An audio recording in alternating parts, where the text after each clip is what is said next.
आज मैं आपके साथ में राजगीरा आटे से बने हुए पौष्टिक लड्डू की रेसिपी शेयर कर रही हूँ और इसे हमने बिना चीनी के बनाया है।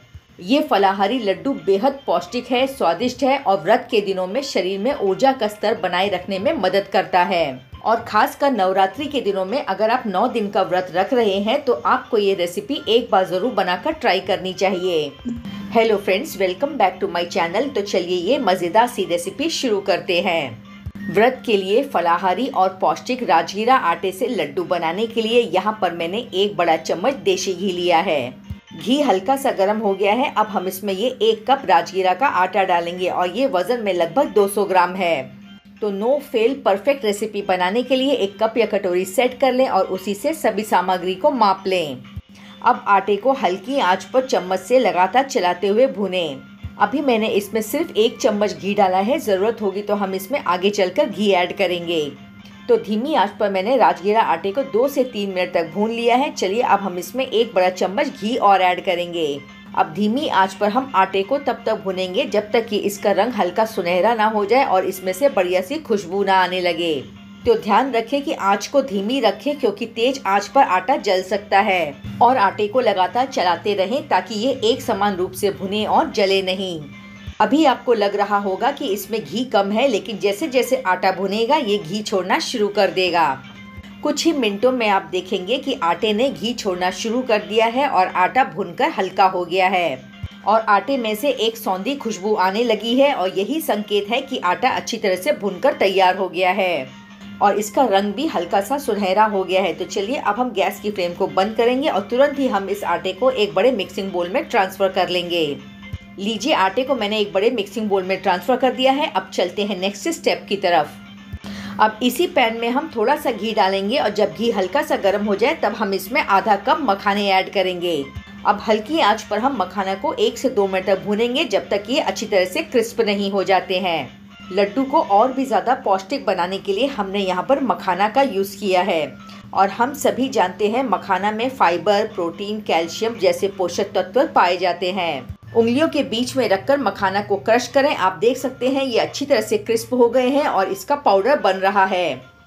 तो चलिए अब हम इसे एक प्लेट में निकाल लेंगे और पूरी तरह से ठंडा होने देंगे। अब नेक्स्ट स्टेप में इसी पैन में हम बिल्कुल थोड़ा सा घी डालेंगे और जब घी हल्का सा गर्म हो जाए तब हम इसमें 1/4 कप काजू ऐड करेंगे।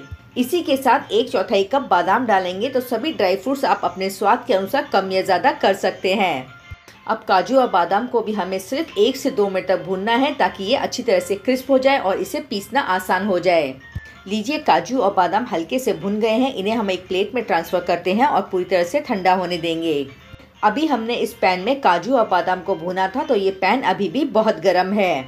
अब हम इसमें 1/4 कप डेसिकेटेड कोकोनट पाउडर या सूखे नारियल का बुरादा डालेंगे। और अब ध्यान रखें, हमें गैस की फ्लेम को ऑन नहीं करना है। इसी गर्म पैन में हम ये नारियल का बुरादा ड्राई रोस्ट करेंगे। नारियल का बुरादा बहुत जल्दी भुन जाता है और उतनी ही जल्दी ये जल जाता है, इसलिए इसे गर्म तवे पे सिर्फ ड्राई रोस्ट करें। नारियल के बुरादे को मैंने हल्का सा ड्राई रोस्ट कर लिया है। चलिए इसे हम मिक्सिंग बोल में ट्रांसफ़र कर लेंगे। और यहाँ हमने जो मखाने और काजू और बादाम को भून कर रखा था ये भी अच्छी तरह से ठंडे हो गए हैं। तो चलिए मखाना को पीस लेते हैं और इसका फाइन पाउडर बनाकर तैयार कर लेंगे। तो इस तरह से मैंने मखाने को पीस लिया है। अब हम इसे मिक्सिंग बोल में ट्रांसफ़र कर लेंगे। इसी के साथ में काजू और बादाम को भी दरदरा सा पीस कर तैयार कर लेंगे।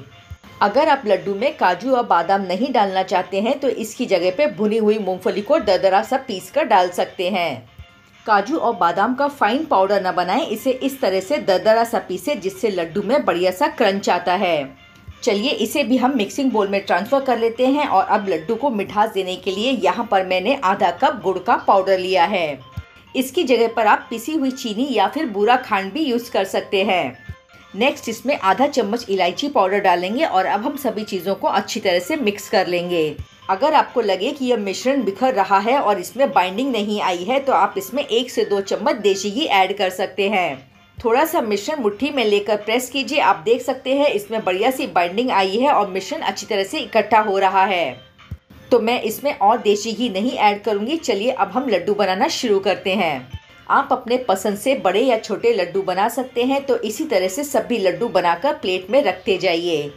इससे पहले मैं आपके साथ में व्रत के लिए कई तरह की फलाहारी रेसिपी शेयर कर चुकी हूँ, जिसका लिंक आप डिस्क्रिप्शन बॉक्स में चेक कर सकते हैं। और हाँ, अगर आपको मेरी रेसिपीज़ पसंद आती है तो इसे लाइक करें, फ्रेंड्स और फैमिली के साथ में शेयर करें और चैनल को सब्सक्राइब करें। और ये लीजिए, राजगीरा आटे से बने हुए सुपर टेस्टी सुपर हेल्दी लड्डू बनकर तैयार हैं।